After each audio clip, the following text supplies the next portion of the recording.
Измените на законот за влада со кој треба да се укине и техничката, а кој вчера ги најави за телевизија 24 министерот за правда, најдобро е да се донесат со консензус и да нема и најтење од ниту една партија, вели собранискиот спикер Гаши во изјавата која денеска ја даде за медиумите.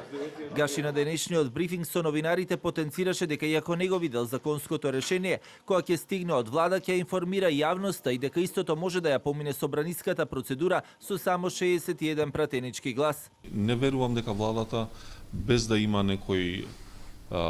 начелен договор помеѓу партиите, да предложи нешто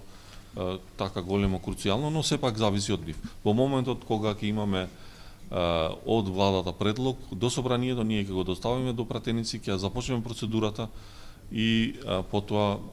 и политичките партии, но и граѓаните ќе ценат дали е во ред тоа или не. Сега, ако се настојува да се пристапи и на етички или унилатерално и тврдоглаво да се застане зад негој став, тоа е друга работа, но треба да се аргументира. Гаши денеска брифираше и за текот на формирањето на работните групи за измените во изборниот законник, кој веќе подолг период ги најавуваше на брифинзите, а за истата тема се дискутираше и на лидерската, за која рече дека очигледно давала резултати, бидејќи се повеќе се забележува гласање на закони кои ги поддржуваат и опозицијски пратеници. Сепак Гаши се уште не конкретизираше за динамиката и комплетниот формат по кој ќе се дискутира за измените во изборниот законник. Ќе се договориме за принципите на работа на работната група за изборниот законник. Се надевам дека ќе биде со зголемена динамика, ќе се одвиваат разговорите во собрание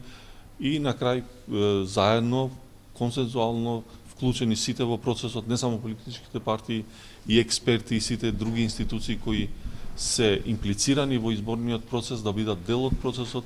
за да донесеме изборен законник кој ќе